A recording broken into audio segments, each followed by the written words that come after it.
ഈ സമ്മേളനത്തിലെ മുഖ്യ പ്രഭാഷണമാണ് അടുത്തത്. മതസൗഹാർദ്ദത്തിന്റെ മൂല്യങ്ങൾ ഉയർത്തിപ്പിടിച്ചുകൊണ്ട് ഇന്ത്യയിലെ മതേതര പ്രസ്ഥാനത്തിന് മഹത്തായ സംഭാവന നൽകി വരുന്ന പണ്ഡിതനും പ്രഭാഷകനും ചിന്തകനുമായ ശ്രീ അബ്ദുൽ സമദ് സമദാനിയെ മുഖ്യ പ്രഭാഷണത്തിനായി സാദരം ക്ഷണിക്കുന്നു. മനുഷ്യ സ്നേഹം പൂത്തുല്ലസിച്ച് നിൽക്കുന്ന ഈ മഹാസദസ്സിൽ അധ്യക്ഷം വഹിക്കുന്ന അഭിവന്ദനായ കേരള നിയമസഭയുടെ സ്പീക്കർ ബഹുമാന്യ സുഹൃത്ത് ശ്രീ രാധാകൃഷ്ണൻ അവർകളെ, ഈ മഹത്തായ സമ്മേളനം ഉദ്ഘാടനം ചെയ്തിട്ടുള്ള മലയാളികളുടെ സ്നേഹവർഷവും സ്നേഹഹർഷവുമായ ശ്രീ കെ ജെ യേശുദാസ് അവർകളെ, അഭിവന്ദനായ കേരള നിയമസഭയുടെ മുൻ സ്പീക്കർ സൗമ്യനും പക്വമതിയുമായ രാഷ്ട്രീയ നേതാവ് ശ്രീ ജയറമ്പിൽ രാമകൃഷ്ണൻ, നമ്മുടെ കാവ്യ സംസ്കൃതിയുടെ അഭിമാനമായ ശ്രീ കൈതപ്രം, എന്റെ ബഹുമാന്യ സുഹൃത്ത് പി ടി കുഞ്ഞോമദ് സാഹിബ്, പ്രിയങ്കരനായ MLA K V Abdul Khader Sahib, അഭിവന്ദനായ father doctor Francis Alappad, Shri CI Chacko, professor John Cyriac, വേദിയിലും സദസ്സിലുമുള്ള ബഹുമാനപ്പെട്ട സുഹൃത്തുക്കളെ, സഹോദരന്മാരെ, സഹോദരിമാരെ, ചില നിമിഷങ്ങൾ വളരെ ധന്യവും വാചാലവുമാണ്. വാക്കുകളെ കൊണ്ട് വർണ്ണിക്കാനാകാത്ത ചാരുത അത്തരം സന്ദർഭങ്ങൾക്കുണ്ട്. നമ്മുടെ പ്രിയങ്കരനും സ്നേഹനിധിയുമായ ഫാദർ ഡാവീസ് തൻ്റെ ജീവിതം കൊണ്ട്, തൻ്റെ ജീവിതത്തിൻ്റെ ത്യാഗം കൊണ്ട് ഈ സന്ദർഭത്തെ അങ്ങേയറ്റം തേജോമയമാക്കിയിരിക്കുകയാണ്. ഇവിടെ വാക്കുകൾ നമുക്കെല്ലാവർക്കും തൊണ്ടയിൽ കുരുങ്ങുന്ന സമയമാണ്. കർമ്മത്തിന്റെ ജ്വാല ജ്വലിച്ചു നിൽക്കുന്ന വേളയാണ്.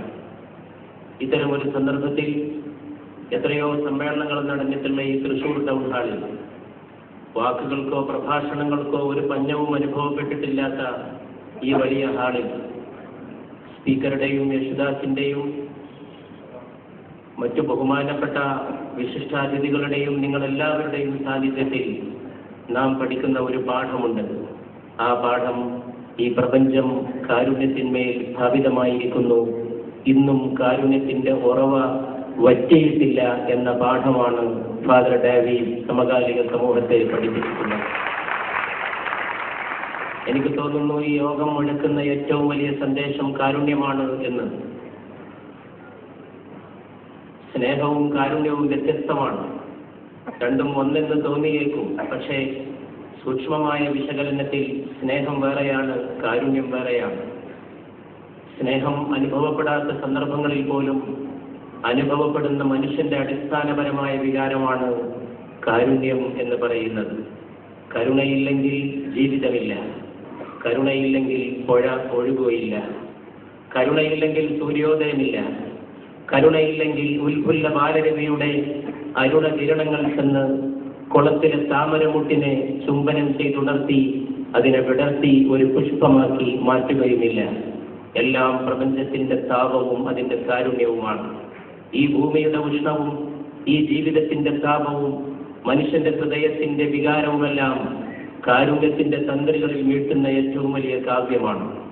ആ കാവ്യത്തിന്റെ ആവിഷ്കാരമാണ് അഭിവന്ദനായ ഫാദർ ഡാവി തന്റെ ജീവിതഗാഥ കൊണ്ട് നമ്മുടെ കാലഘട്ടത്തിൽ അന്വർത്ഥമാക്കിയിട്ടുള്ളത്. അദ്ദേഹത്തെ അഭിനന്ദിക്കാൻ നമുക്ക് വാക്കുകൾ കിട്ടാതെ വരുന്നതും അദ്ദേഹത്തിന്റെ പാതാരവിന്ദങ്ങളെ ചുംബിക്കുവാൻ നമ്മുടെ ഹൃദയകൽപ്പങ്ങൾ മോഹിക്കുന്നതും ഈ സന്ദർഭത്തിന്റെ പ്രത്യേകതയായിട്ട് മാത്രമേ നമുക്ക് കാണുവാൻ സാധ്യമാവുകയുള്ളൂ. ഈ സദസ്സിൽ നിന്ന്, തൃശ്ശൂരിലെ ടൗൺ ഹാളിലെ ഇന്നത്തെ സായം സന്ധ്യയിൽ നിന്ന് കേരളത്തിനും ഭാരതത്തിനും ലോകത്തിനും ഒരുപാട് പഠിക്കാനുണ്ട് എന്ന് ഞാൻ വിശ്വസിക്കുന്നു.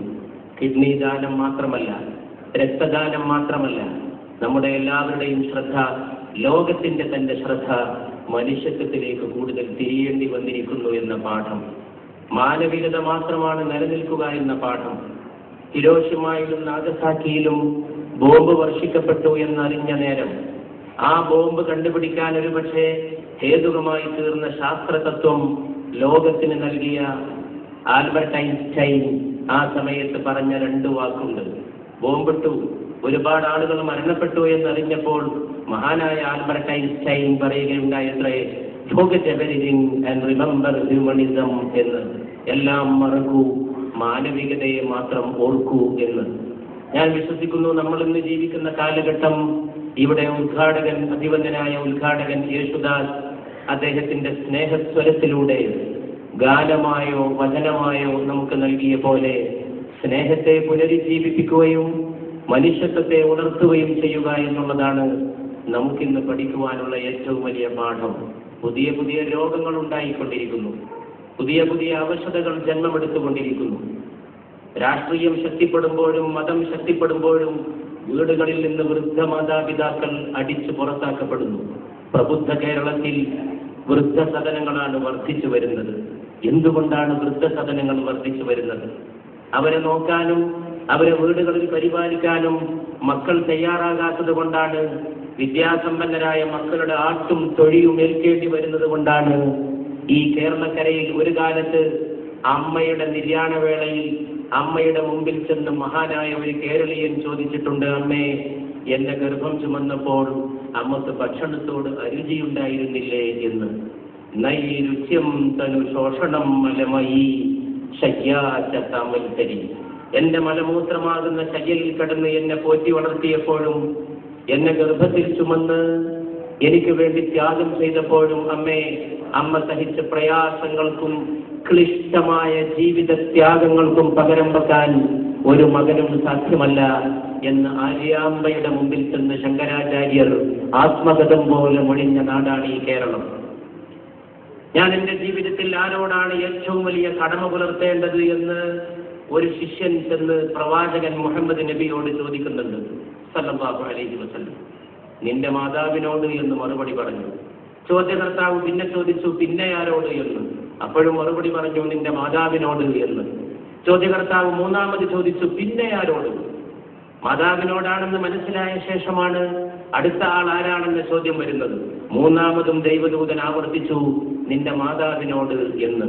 നമ്മുടെ ഇന്നത്തെ വിദ്യാഭ്യാസ സ്ഥാപനങ്ങൾ, ആകാശം മുട്ടുന്ന കോൺക്രീറ്റ് കാടുകൾ, അവിടെ നിന്ന് വിതരണം ചെയ്യുന്ന മത്തി പൊതിയുന്ന കടലാസിന്റെ വില പോലുമില്ലാത്ത ബിരുദ ബഹുമതികൾ, അതെല്ലാം കടലിലേക്ക് വലിച്ചെറിഞ്ഞ് അമ്മയുടെ കോന്തലത്തുമ്പിൽ നിന്ന് സംസ്കാരം പഠിക്കേണ്ട ഒരു കാലഘട്ടത്തിലേക്ക് ആധുനിക മനുഷ്യൻ എത്തിച്ചേർന്നിരിക്കുന്നുവെന്ന ദുരന്തത്തെ ഓർമ്മപ്പെടുത്തുമ്പോൾ ഫാദർ ഡാഗി കിഡ്നി ദാനം മാത്രമല്ല പഠിപ്പിക്കുന്നത്, കാരുണ്യദാനമാണ്.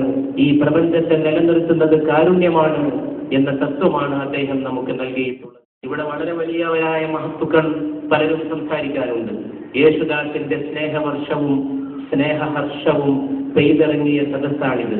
ഇവിടെ വാക്കുകൾ നമുക്കെല്ലാവർക്കും സ്നേഹത്തെക്കുറിച്ച് മാത്രം പറയാൻ ഫാദർ ഡാവീസിന്റെ സാന്നിധ്യം നമ്മെ പ്രേരിപ്പിക്കുന്ന സന്ദർഭമാണ്. ഞാൻ വായിച്ച ഒരു പുസ്തകത്തിലെ ഒരു സംഭവം ഈ മഹാസദസ്സുമായിട്ട് പങ്കുവെക്കാൻ ഉദ്ദേശിക്കുന്നു. വളരെ പ്രസിദ്ധനായിട്ടുള്ള ഇംഗ്ലീഷ് എഴുത്തുകാരൻ പീറ്റർ അഡ്മിറൽ ഒരിക്കൽ ഒരു പ്രസംഗം ചെയ്യുകയായിരുന്നു. അദ്ദേഹം പ്രസംഗിച്ചുകൊണ്ട് പറഞ്ഞു, ഒരു പാവപ്പെട്ട മനുഷ്യൻ വലിയ രോഗം ബാധിച്ച് രക്ഷപ്പെടുകയില്ലെന്ന് പറഞ്ഞപ്പോൾ അദ്ദേഹം മരണം മോഹിച്ചു. മരണത്തിലേക്ക് പോകാൻ അദ്ദേഹം ആഗ്രഹിച്ചു. മകനോട് തന്നെ പറഞ്ഞു അച്ഛൻ പറഞ്ഞു, മോനെ, എന്നെ കൊന്നു തന്നാലും എന്ന്. കാരുണ്യവധം എന്ന് പേരിട്ടിട്ടുള്ള രക്ഷപ്പെടാൻ കഴിയാതെ വരുമ്പോൾ രോഗിയെ കൊന്നുകളയുന്ന പ്രതിഭാസം ആധുനിക കാലഘട്ടത്തിന്റെ ഒരു വല്ലാത്ത നിർഭാഗ്യമാണ്. ഒരു പനി വരുമ്പോൾ ആ പനിയുടെ മുമ്പിൽ പകച്ചു നിൽക്കാൻ മാത്രമേ ആധുനിക മനുഷ്യന് കരുത്തുള്ളൂ. പനി ഒരു രോഗമായിരുന്നിട്ടില്ല ഒരു കാലത്തും. മുത്തശ്ശി കുഞ്ഞിന് പനി വരുമ്പോ, മോനെ, മേനി തൊടുമ്പോ ചുട്ടുപോകുന്നല്ലോ, എന്തോ രോഗം വരാൻ പോകുന്നു എന്ന് കേരളത്തിലെ മുത്തശ്ശിമാർ പറഞ്ഞിട്ടുണ്ട്. പനി രോഗമല്ലെന്നും രോഗലക്ഷണം മാത്രമാണെന്നുമുള്ള വൈദ്യശാസ്ത്രജ്ഞാനം അവർക്ക് പോലും ഉണ്ടായിരുന്നു. ഇന്ന് പനിയുടെ മുമ്പിൽ അന്താരാഷ്ട്ര സമൂഹം വിറങ്ങലിച്ചു നിൽക്കുകയും വിമാനത്താവളങ്ങളിൽ പനിയുള്ളവരെ കർക്കശമായ പരിശോധനയ്ക്ക് വിധേയമാക്കുകയും ചെയ്യുമ്പോൾ ഒരു കാര്യം തിരിച്ചറിയേണ്ടതുണ്ട്. സുഖങ്ങൾക്ക് പിന്നാലെയുള്ള നെട്ടോട്ടങ്ങളെല്ലാം ആധുനിക മനുഷ്യനെ എത്തിച്ചത് ഏറ്റവും വലിയ സുഖങ്ങളിലാണ്, ഏറ്റവും വലിയ സമാധാന രാഹിത്യങ്ങളിലാണ്. അത് തന്നെയാണ് പീറ്റർ അഡ്മിറലും പറഞ്ഞത്. അച്ഛനെ കൊല്ലാൻ അവസാനം മകൻ തീരുമാനിച്ചു. അച്ഛനോടൊപ്പം മകൻ അത്താഴം കഴിച്ചു. അത്താഴം കഴിച്ച ശേഷം അച്ഛൻ പറഞ്ഞു, ഞാൻ ഇഷ്ടപ്പെട്ട പാട്ട് മോൻ എന്നെ കേൾപ്പിച്ചാലും. മോൻ ഗിറ്റാറിന്റെ തന്ത്രികൾ മീട്ടി അച്ഛന്റെ ഇഷ്ടസംഗീതം അദ്ദേഹത്തെ കേൾപ്പിച്ചു. അങ്ങനെ കൊല്ലാനുള്ള മരുന്ന് അച്ഛന്റെ ശരീരത്തിലേക്ക് മകൻ തന്നെ കുത്തിവെച്ചു. അച്ഛൻ പാട്ട് കേട്ട് മകന്റെ മുഖത്ത് നോക്കി മന്ദസ്മിതം തൂകി മരണത്തിന്റെ കാണാകയത്തിലേക്ക് മുങ്ങി മുങ്ങി പോകുമ്പോ ആ രംഗം വിവരിച്ചു കൊണ്ടിരുന്ന പീറ്റർ അഡ്മിറൽ പറഞ്ഞു, സദസ്സരെ, ആ മകനാണ് ഞാൻ, അച്ഛനെ കൊന്ന മകനാണ് ഞാൻ, ഈ നിൽക്കുന്നത് ആ മകനാണ് എന്ന് പീറ്റർ അഡ്മിറൽ തന്റെ സദസ്സിന്റെ മുമ്പാകെ പറഞ്ഞപ്പോ അദ്ദേഹത്തിന്റെ പ്രഭാഷണം കേട്ടുകൊണ്ടിരുന്ന സദസ്സ് മുഴുവൻ ആദരപൂർവ്വം എഴുന്നേറ്റ് നിന്നു, രോമാഞ്ചത്തോടെ എഴുന്നേറ്റ് നിന്നു എന്നാണ് ഞാൻ വായിച്ചിട്ടുള്ളത്. ഏറ്റവും വലുത് മനുഷ്യന്റെ നിസ്സാരതയും അവന്റെ നിസ്സഹായതയുമാണ്.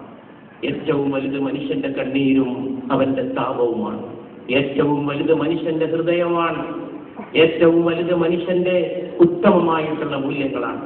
അതാണ് യേശു പഠിപ്പിച്ചിട്ടുള്ളത്. അതാണ് ശ്രീകൃഷ്ണൻ പഠിപ്പിച്ചിട്ടുള്ളത്. അതാണ് ഹൃദയമാകുന്ന ദേശത്തൂടെ സഞ്ചരിക്കൂ എന്ന് ഭഗവത്ഗീതയിൽ കൃഷ്ണൻ നൽകിയിട്ടുള്ള ഉപദേശം.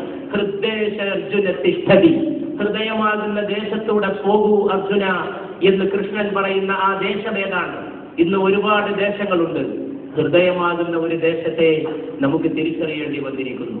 ഏറ്റവും നല്ല മനുഷ്യൻ ആരാണ് എന്ന ചോദ്യത്തിന് പ്രവാചകൻ നൽകിയ ഒരു മറുപടിയുണ്ട്. വാക്കുകൊണ്ടോ പ്രവൃത്തി കൊണ്ടോ മറ്റൊരാളെ നോവിക്കാത്തവൻ എന്നാണ്. മതം എന്താണ് എന്ന് ചോദിച്ചപ്പോഴും മുഹമ്മദ് നബി നൽകിയ ഒരു മറുപടിയുണ്ട്. ഇന്ന് ലോകത്ത് അലട്ടുന്ന ഏറ്റവും വലിയ ചോദ്യവും മതം ഏതാണ് എന്ന ചോദ്യമാണ്. അതിന് പ്രവാചകൻ നൽകിയ മറുപടി സ്വഭാവനിഷ്ഠ എന്നാണ്. മതം എന്താണ്? സ്വഭാവനിഷ്ഠയാണ്, സ്നേഹമാണ്, മറ്റുള്ളവരുമായി നന്നായി വർത്തിക്കലാണ്. ഈ വക കാര്യങ്ങളിലേക്കൊക്കെ മടങ്ങിച്ചെല്ലാൻ, മനുഷ്യന്റെ നെഞ്ചിലേക്ക് അണയാൻ ഈ സദസ്സ് നമ്മെ പ്രേരിപ്പിക്കുന്നു. നമ്മുടെ അയൽപക്കത്തുള്ള രോഗിയെ തിരിഞ്ഞു നോക്കാൻ ഈ സദസ്സ് നമ്മോട് പറയുന്നു. ടെലിവിഷനിലെ സ്ക്രീനിൽ അഭിനയിച്ച് കാണിക്കുന്ന ക്യാൻസർ രോഗിക്ക് വേണ്ടി ആണുങ്ങൾ കണ്ണുകൊണ്ടും പെണ്ണുങ്ങൾ മൂക്കുകൊണ്ടും കരയുന്ന കേരളത്തിൽ എത്രയോ യഥാർത്ഥ ക്യാൻസർ രോഗികൾ അടുത്ത വീട്ടിൽ കഴിയുന്നുണ്ടെന്നും അവരെ ചെന്ന് അവരുടെ നെഞ്ചിൽ നീ തലോടണമെന്നും പഠിപ്പിക്കുന്ന വലിയ കാരുണ്യ സന്ദേശമാണ് ഈ സദസ്സ് പ്രദാനം ചെയ്തിട്ടുള്ളത്. അതുകൊണ്ട് ഈ സദസ്സിന്റെ പാഠം പോലെ നമുക്ക് ഹൃദയതന്ത്രികൾ വീട്ടാൻ കഴിയട്ടെ, മനുഷ്യന്റെ നെഞ്ചിൽ കുടികെട്ടി പാർക്കാൻ സാധിക്കട്ടെ. ഞാൻ എന്റെ വാക്കുകൾ അവസാനിപ്പിക്കുന്നു. ഹവസിനെ കർദിയാ ഹേ ടുക്ടെ ടുക്ടെ നൗ ഇൻസാൻ കോ. വിശ്വമഹാകവി ഇഖ്ബാലിന്റെ വരികളാണ്. ഹവസിനെ കർദിയാ ഹേ ടുക്ടെ ടുക്ടെ നൗ ഇൻസാൻ കോ. മാനവ വംശത്തെ ദുർമോഹങ്ങൾ കഷ്ണം വെച്ച് ഓഹരി വെക്കുന്ന കാലമാണിത്. ഹവസ്, മനുഷ്യന്റെ ഇച്ഛകൾ. അവന്റെ ഇച്ഛകളാണ് ഈ കാണുന്ന സകല വൈരങ്ങളുടെയും വിദ്വേഷങ്ങളുടെയും അകൽച്ചകളുടെയും പിറകിലുള്ളത്. അങ്ങനെ ഒരു കാലഘട്ടത്തിൽ നീ സാഹോദര്യത്തിന്റെ ഒരു നാവായി തീരുക. നീ സ്നേഹത്തിന്റെ ഒരു വിശദീകരണമായി തീരുക. അങ്ങനെ സ്നേഹത്തിന്റെ വിശദീകരണമായി, സ്നേഹത്തിന്റെ ഉണർത്തുപാട്ടായി, സ്നേഹത്തിന്റെ വ്യാഖ്യാനമായി, സ്നേഹത്തിന്റെ കരുത്തായി, സ്നേഹത്തിന്റെ ആലംബമായി ഫാദർ ഡാവീസ് ദീർഘായുഷ്മാനായി ഇനിയും സ്നേഹനിലാവ് പരത്തി നമ്മുടെ സമൂഹത്തെ ഉണർത്തട്ടെ എന്ന് ആശംസിച്ചുകൊണ്ടും അദ്ദേഹം പകർന്നേകിയ കാരുണ്യ സന്ദേശത്തിന്റെ കൈവളക്കുകൾ നമ്മുടെ നെഞ്ചത്ത് തിരികളായി കത്തിച്ചെടുക്കാൻ ജഗദീശ്വരൻ നമ്മെ അനുഗ്രഹിക്കട്ടെ എന്ന പ്രാർത്ഥനയോടെയും ഞാൻ എന്റെ വാക്കുകൾ അവസാനിപ്പിക്കുന്നു.